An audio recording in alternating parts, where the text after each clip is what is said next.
This TikToker has gone absolutely crazy, hitting rock bottom only by their own accord by some of the shocking videos that they've made this past year, whether that's in Disneyland using food to show people inappropriate things while children are watching, to their countless response videos. They never seem to want to take the blame for their actions. And I don't know, in their eyes, they think they can do nothing wrong. And it seems as if the whole internet at this point is starting to hate them. In today's video, we're talking none other than Lilly. Is any of this hate justified? And is she really giving trans people a bad name and hurting the community? But just before we get into the absolute train wreck that is known as Lilly, the funnest part of today's video, the only enjoyment you're probably going to get, the comment shout out. And that goes to Unipop. Thank you so much for your comment. If you guys want a shout out in the next video, however, make sure to leave a comment down below saying Merry Christmas, and I'll pick one of you for a shout out in the next video. So, over the past few months, Lilly has found herself again caught up in a never-ending cycle of issues and allegations. And now, well, she's finally decided to address some of them, which is exactly why we're here today. If you've seen my first video on her, you're probably already familiar with her biggest controversies, the Disneyland video. But for those of you that haven't seen it yet, quickly, here's the gist of things. She's in a public space talking about transgender reassignment surgery and using food shaped like sticks and balls to make her point. And yes, it is absolutely just as strange as it sounds. All this while she's in Disneyland with children around her. What a fantastic role model she is.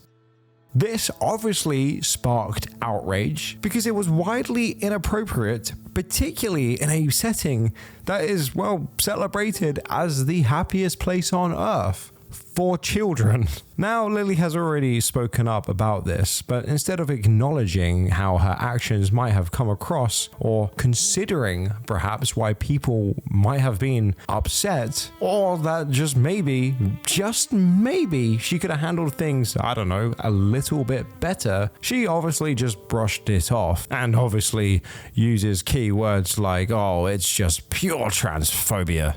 I think what a lot of people are trying to say is, sure, talk about topics like this wherever you want, at home, on social media, or on a podcast. No one's stopping you. The only thing that you should consider, however, are those who are listening to you. And this is exactly where the criticism towards Lilly obviously just mainly comes from. The setting and the context in which she's sharing her views. And of course, while I agree that everyone is totally entitled to share their experiences, truths, or just raise awareness, there are certain places where certain discussions just aren't appropriate.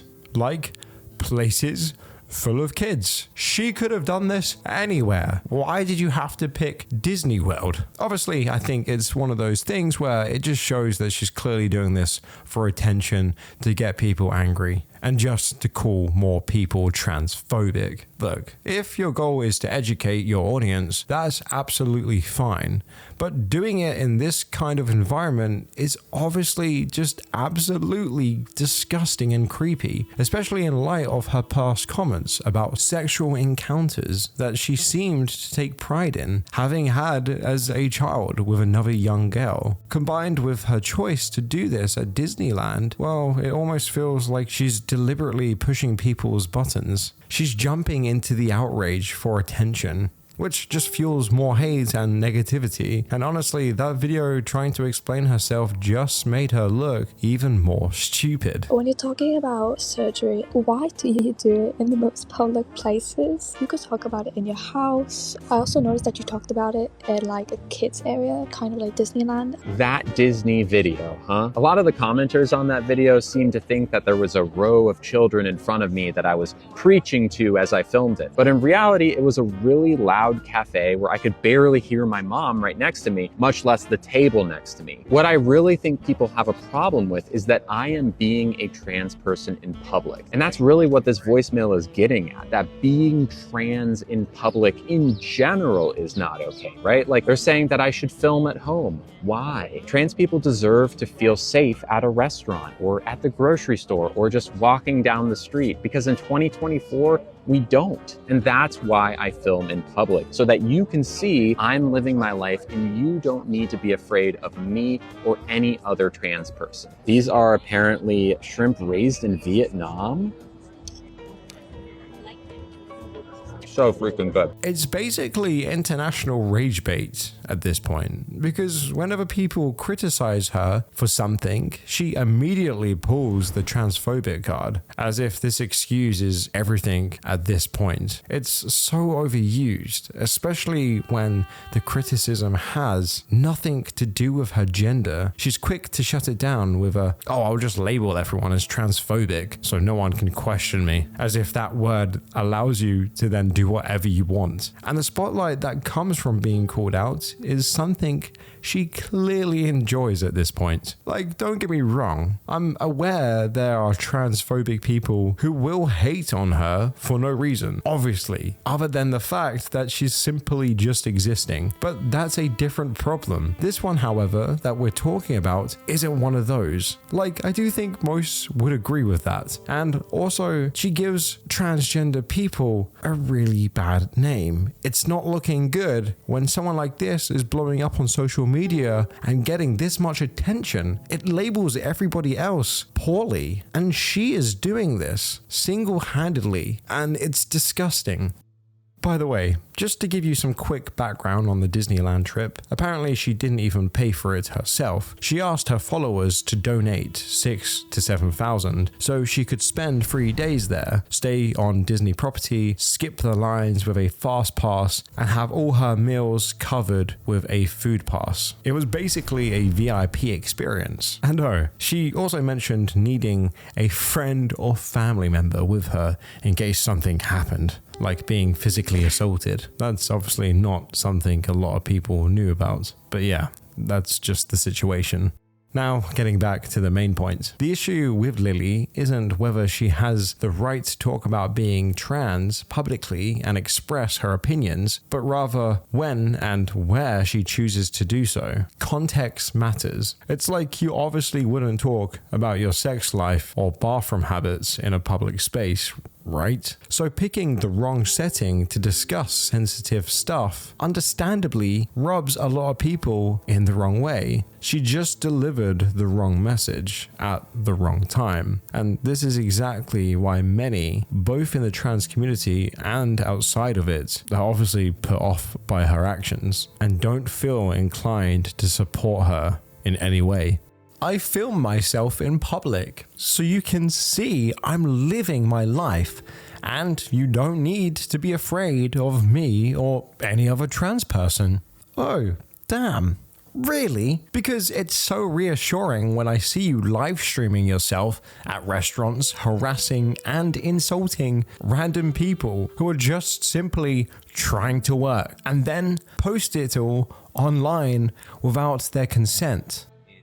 Looks like he's having a nice feast. She, her. Okay. Yeah, it's okay. It's all good. But it was not all good. Hi.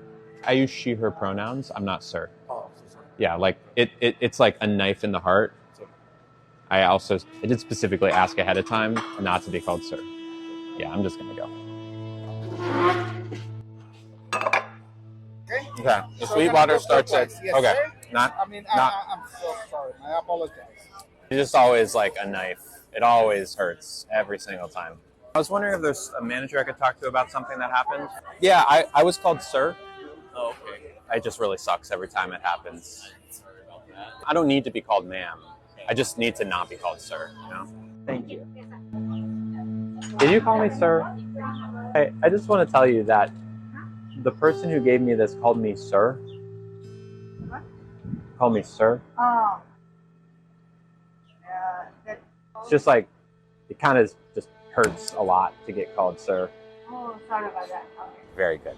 Thank you so much. No, yeah. Thank you. I'm not a sir. Nothing like a good misgendering. It is a knife in the gut when I get called sir. I feel like I need to tell him. I need to tell him that hurt. It hurts more though, and it's not intentional because it means like this is sir to him. I know you didn't mean it, but I'm not a sir. I'm so sorry. It's okay. I know you didn't mean it. It's just, it hurts. I know when people clock me, it's fine, but like it does kind of hurt. Thank you. I'm not sir.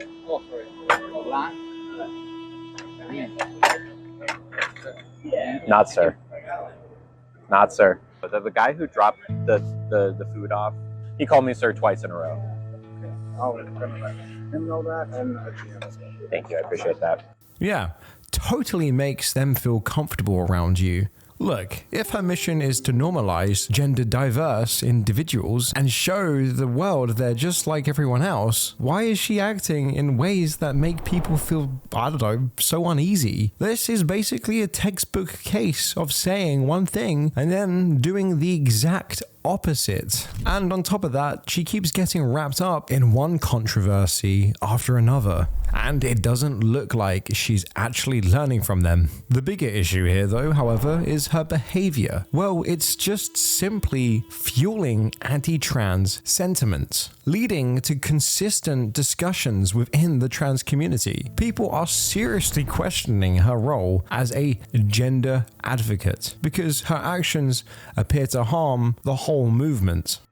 And honestly, I can't blame people in the community who call her the biggest stain, because honestly, at this point, well, I kind of see her that way as well. She's giving everyone just so many reasons at this point to criticize her, and in the process, she's making serious issues seem trivial and open to mockery. When you take a moment to look at the bigger picture, her videos always end up just feeding into those negative stereotypes, which only makes it harder for many to really understand the real struggles the trans community is facing. I have been misgendered 3 times in the past 24 hours at restaurants. Last night I was at Benihana with my girlfriend and the server said, "What about you, sir? What would you like to eat?" My girlfriend, God bless her heart, steps in, says, "Actually, that's ma'am." And she looks at my girlfriend and didn't really understand what had happened and said,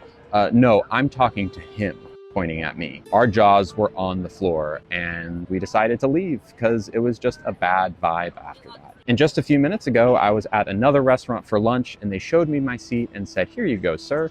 And I said, "I am not a sir."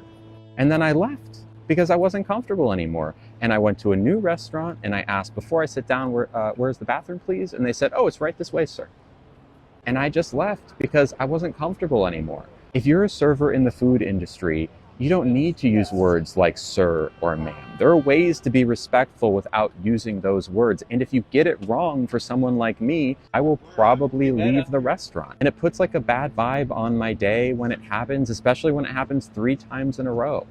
But somehow she gets away with it by putting out content every now and then that's supposed to raise awareness about a gender identity, which, yeah, sounds great in theory. She's even dressing up like Mrs. Rachel to be cute for her younger audiences as an effort to come across as friendly and relatable somehow. That being said, however, she still can't shake the fact she just comes across as a total creep. The problem is, she's posting herself as a role model for younger people while simultaneously posting highly sexualized content. What are you doing? And despite the backlash from her Disney video, she still keeps using food in these strange sexualized ways to explain herself. Clearly, being embarrassed is a foreign concept to her. It's one thing to use food to make a point in a light, fun way,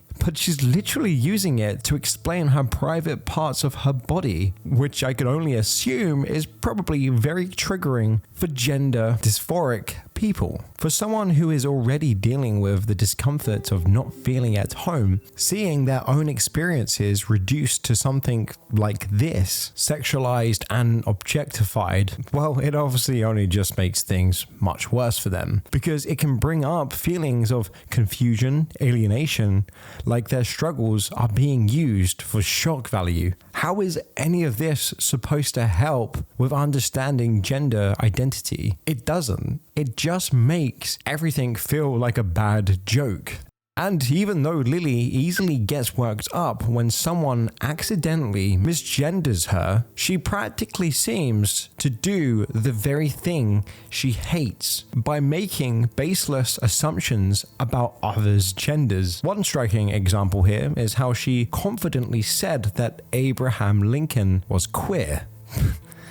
Okay, I see we've got into this part of the video. Did you know that Abraham Lincoln was queer? Sure, he was married to a woman eventually, but he had two male partners before that. The first was Billy Green, a man that Lincoln met before he got into politics. Lincoln and Green shared a bed every night for 18 months. Now, the bed itself was smaller than a twin size, so the only way it could have worked is if they were spooning. And you could say that it's just two friends sharing a bed for 18 months, but how about this quote from Green, where he says that Lincoln's thighs are the most perfect any human could be. His thighs. After the two parted ways, Lincoln met the love of his life, Joshua Speed. On the very first day they met, Lincoln moved in and started sharing a bed with Speed. To be clear, Lincoln was a lawyer at this point. He had enough money to buy his own room. But for 4 years, he shared one with Joshua Speed. That is, until Speed introduced Lincoln to Mary Todd, his soon-to-be wife. This is when things get interesting. Now, Mary Todd was a social debutante,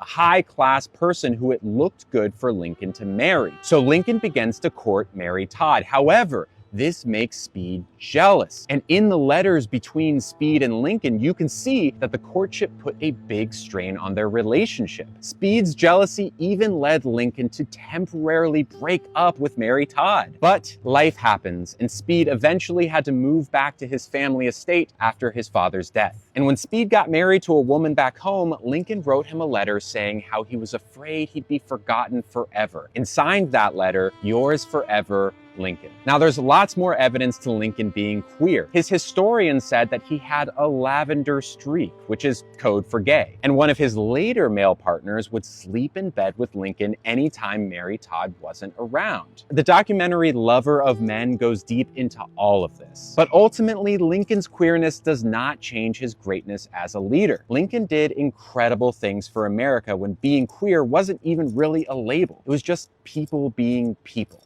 But basically, her claim here is rooted in hysterical speculation and some cherry-picked evidence that historians and critics alike have debated for years. For instance, she brings up Lincoln's close relationship with Joshua Speed, a man he shared a bed with for several years during the 1830s and early 1840s. To be fair, sharing a bed back then wasn't actually that uncommon, because it was often a matter of convenience due to limited resources, not necessarily an indicator of romantic or even sexual involvement. And honestly, whether Lincoln was queer or not isn't even the point. What's honestly actually just so annoying here is how hypocritical this feels. Because Lilly consistently preaches about respecting people's identities and not making, well, assumptions. Yet, she's somehow perfectly fine slapping a label on someone who lived long before the modern concept of sexual orientation even existed. How does that even work?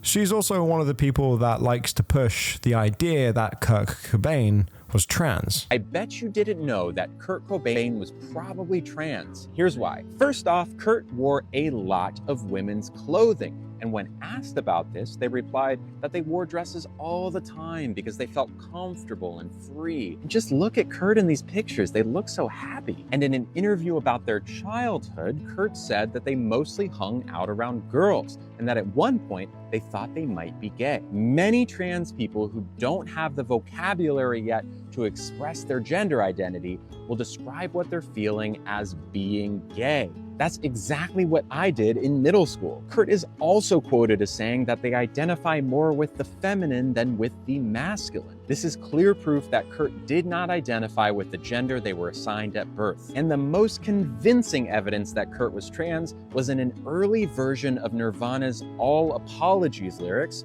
where Kurt wrote, "Let me grow some." That is clear-cut gender dysphoria. And of course, Kurt will never be able to tell us themselves, but the evidence makes it pretty obvious they were trans. That might be why Kurt's no longer with us. Maybe Kurt knew that we weren't ready. At this point, Lilly's logic is basically, let's label all dead men who couldn't give a fuck about gender norms. Kurt Cobain, who by all accounts couldn't care less about this, gets labeled as a trans because of the clothes he wore. First off, this doesn't take into account complexity of gender and identity. Just because a man wears a dress or some traditional feminine clothing, it doesn't automatically mean he's trans, because there are so many reasons why someone might choose a particular style, and it's not always about their gender identity. In fact, they go so hard all the time stating that clothes shouldn't put you into a category, but yet here's Lilly using it as an example on why he's probably trans. So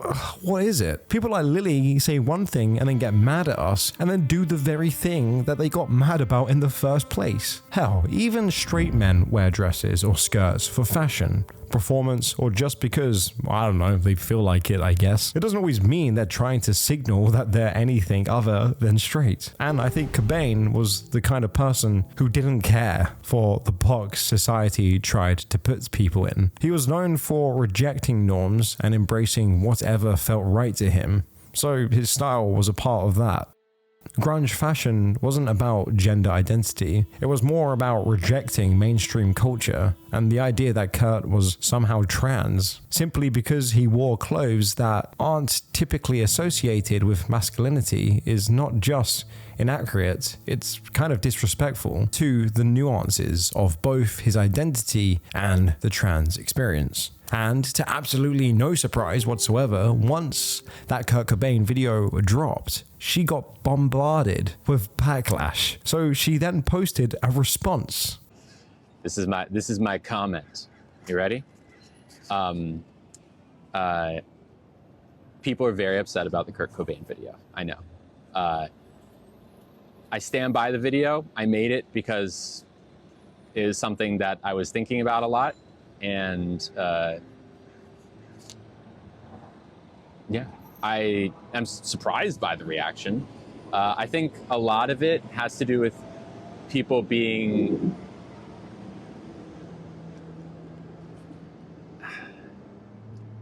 so a lot of the criticism is that, oh, Kurt Cobain is disrespectful, right? There's nothing disrespectful about it. I think it would be pretty cool if Kurt Cobain was trans, because, you know, we assume that people are cis every single day. There's nothing bad about that. Also, nothing bad about assuming people are trans. There's really a lot of people are attaching a value judgment to the idea of being trans when there isn't one. The intent of the video was to recontextualize or maybe offer an alternate reading of someone who is no longer with us, and maybe why they're no longer with us, or a part about them that might add extra interesting context to who they are or were. The fact that they are deceased is the only reason I made that video, because it would not be respectful to speculate on a living person's gender, because then that can lead to like real life consequences of someone either getting outed or, you know, what have you. But Kurt Cobain's gone. They are no longer with us. It's not hurting anyone to speculate at all. So if you think that it's disrespectful, I'd ask you to look inside and say, why is it disrespectful? Her biggest justification for it is that he's dead. That's it. And doing that while he was alive would have been too disrespectful. Wow. How thoughtful, Lilly. She is. You know what? I've got it all wrong. She's an amazing person. You go, Queen.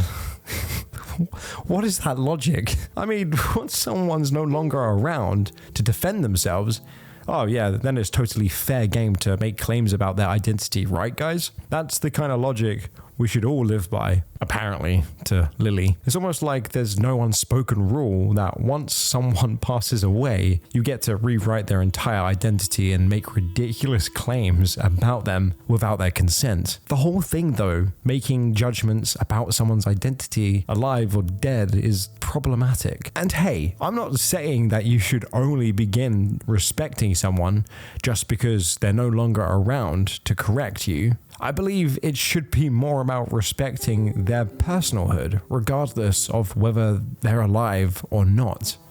While Kurt Cobain and Abraham Lincoln aren't here to clarify things for themselves, or for anyone else that Lilly might want to speculate about, that doesn't give her the right to misinterpret or guess their identities without any real basis. The reality is, this kind of speculation distracts from the real conversation about gender and identity by reducing it to a checkbox of are they gay or are they not, based on arbitrary criteria like clothing or just sharing a bed with your friend. The very things that people like Lilly ask not to be judged on themselves. Okay, and now onto a whole new issue. There's this content creator named Colleen who posted a video accusing Lilly of SH. Can't say the word here on YouTube, otherwise I will certainly get demonetized. A few weeks ago, Lilly Tino tried to coerce me into having sex with her using her status as a trans influencer with my wife sitting right next to me. I was first introduced to Lilly by my wife, who was a member of our Discord server, and she would always tell me about all the hate Lilly would get, and I eventually just had a soft spot and was like, hey, let me contact Lilly because I understand how bad it can feel to have the hate mob on you as a trans influencer. And then cut to a few weeks ago, Lilly messaged me with the idea of, do you want to go on a work trip with me to Las Vegas? And I tell her immediately no, because I'm on a Canadian work permit, and the moment I leave Canada, it goes null and void. It's not good anymore. But then we hopped on a Discord video chat, and she was still really insistent on wanting me to get to the US ASAP so we could meet together. She really wanted to know the nitty-gritty of why I couldn't currently come to the US. Meanwhile, I'm just wondering, why is she so urgent about this? Then she just pops out with a bait and switch of, oh, I wanted to actually go to Las Vegas to do OF content together. My wife is sitting literally right next to me. Lilly is fully aware of my wife JC and how we're together and how we're monogamous. I never hinted to Lilly that I was interested in anything like that, and I'm wondering why she assumed I would just agree to it immediately if borders weren't an issue, because no, I would not have agreed to that under any circumstances. We didn't have that kind of relationship at all, me and Lilly. So after our call, I'm just sitting there very exhausted, wondering, why do I feel so bothered right now? And I think about it over and over and over again. And I asked JC, did Lilly just sexually harass me? Is like, I don't know, like, if I could get you to imagine this, it's like if you had a coworker and they just randomly ask this to you, that's how it feels. It's very inappropriate. And listen, I have an OF too, and I have plenty of friends that have OFs too. But the thing is, collabs usually don't work this way. There's always a mutual respect there, and they both already know before the pitch even happens that both parties are even open to a collab. I never did a collab with another trans influencer, so I don't know why she would even get that idea. But for me, this just feels like Lilly does not know boundaries at all, and sex is just a toy to her. But basically, according to her, Lilly reached out and requested they fly to Vegas to create content together. And right off the bat, the word content feels suspiciously vague. That's because when you're proposing a collaboration, especially one that involves traveling hundreds or even thousands of miles together, you owe them the decency of at least explaining why you're inviting them, surely, right? And the collaboration can mean, well, a lot of things, especially for influencers. I kind of feel like it's your responsibility to be completely transparent, as leaving things ambiguous like this puts the person in a really uncomfortable position where they could easily end up blindsided. So Colleen politely shut the whole idea down, explaining that she's tied to her visa situation in Canada and can't leave the country right now. And honestly, that should have really just been the end of it, right? I do kind of feel as if any reasonable person with a simple no as a response, well, that should honestly just be the final answer and respect the other party's reasons and simply just move on. But of course, instead of that, Lilly decided to double down and push her even harder, and then actually admitted her real intention, which was to create OF content. Yep, that's what she was after the whole time, but had to play it off with Colleen. Hi, sorry it took so long, but I had to really gather my thoughts because when I uploaded my video yesterday, Lilly Tino decided to react to it on her live stream. She ended up sicking her entire fan base on me, which was not very nice. But I'm ready. I have receipts. When she first messaged me to pitch her idea to go to Vegas, she wanted to basically pitch it as a fun girls trip. And I was friendly about it, but I also made sure she knew that, hey, listen, I cannot go to the US right now because I'm trying to get my permanent residence here in Canada. And if I leave, the whole process gets halted. It's a whole big thing. I can't do it. And she's known about this for months, by the way. Anyway, she wanted to go on a Discord call, and I agreed, and I had JC sit right next to me because her name was brought up, and she pushed me again for more details on why I couldn't come to the US, and she also wanted an exact timeline of when she thought I would be able to do it. And I said probably 8 months or so, but I thought it was weird to even ask. But suddenly the subject changed to her wanting to actually collab with me. And my innocent mind thinks, oh, she probably just means like TikTok or Instagram, right? Because I've told her before that OF is like such a small part of my life. I post like the bare minimum like once a week. I don't do anything crazy. It's very soft core, I'm not gonna lie. And TikTok and Instagram are pretty much my main focus. And I answer her pitch of wanting to collab, and I basically just say, no, because I kind of like working alone. But then I feel like she wasn't even listening to anything I was saying there, because she was actually like, oh, no. I mean, I was thinking of an OF collab. And this is where I have a lot more information. Lilly wanted me to go to this place in Vegas where a company named Queer Crush, who she met at a Pride event in San Francisco, were setting up sets and cameras to film professional looking porn.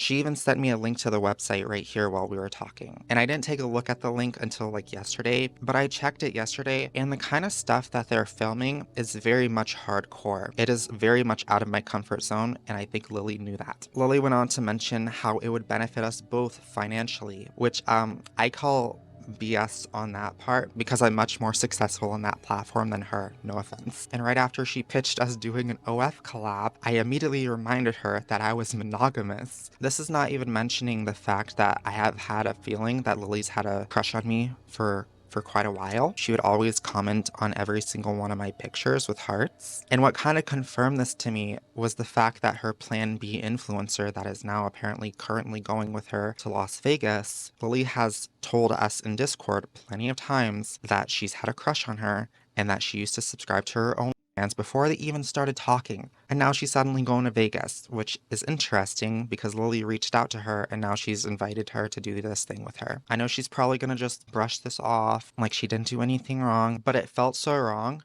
because I met her and I talked to her under the guise that I was basically friend/mentor to her. And she completely neglected that and just saw me as dollar signs and a piece of meat. Sorry, I forgot one thing. So before I even went public with this, I got JC to message Lilly for me, telling her how upset I was and how I didn't even want to be around. And JC did mention the OF part. So this kind of confirms that Lilly does know about that if she ever tries to deny it again, which she did. Her apology was really just like, yeah, it was just for work. But no, I know that wasn't the case. The fact that Lilly wasn't upfront from the start, it's just simply unacceptable. Because honestly, what if Colleen had agreed to go to Vegas without knowing the full details? She would have ended up in a situation where there's no easy escape, which honestly is just totally unfair and very manipulative. The way she only admitted her true plan after Colleen said no makes it even worse, as if she thought dropping the adult content bomb would somehow change Colleen's mind. And as Colleen also pointed out, Lilly knew she was in a monogamous relationship with her wife, who, by the way, was right there during the entire call when this trip was being discussed. Like, how much of a fucking idiot do you have to be to talk about something like that right in front of someone's partner? It's just so stupid. It's not just rude to Colleen, but also to her wife and their relationship as a whole. No respect there whatsoever. Of course, after this incident, Lilly got involved with another person in a similar situation, and this time it was Cassie. Her story is actually worse than Colleen's because Lilly literally bragged about how Cassie was already committed to going with her to Vegas, but obviously this was actually all just made up. I was contacted by another victim named Cassie, who was tied up in this entire Vegas situation too. Her situation's very similar to mine, except for her, Lilly stalked, groomed, and refused to take no for an answer countless times, to the point where on Lilly's live streams, I was tricked because Lilly was publicly saying that she already had someone to go to Vegas with her after I said no, referencing Cassie. Turns out Cassie never said yes. So I've been trying to say no, and she keeps pushing for it. It was strange though, because on her TikTok lives, it sounded like you were a shoo-in to go. Yeah, no. One of the primary reasons that Cassie said no was because of medical reasons. Lilly would try to be like, oh, why don't you stop this medication? Why don't you stop that medication? Lilly, someone should not have to stop their medication to have sex with you. That's ridiculous and predatory. And then Lilly tried to explain her side after Colleen's video. She reasoned that teaming up with others in the same space would help her adult video career. And by in the same space, she meant someone who is doing OF, is trans, and is an influencer. And while Colleen ticks all of those boxes, Lilly, just because someone's involved in this kind of content doesn't then mean you're automatically obligated to work with anyone or on every little project. Like, there's more to it than just sharing the same industry. There should be clear communication, mutual consent, and obviously respecting each other's boundaries, which clearly wasn't happening here thanks to Lilly.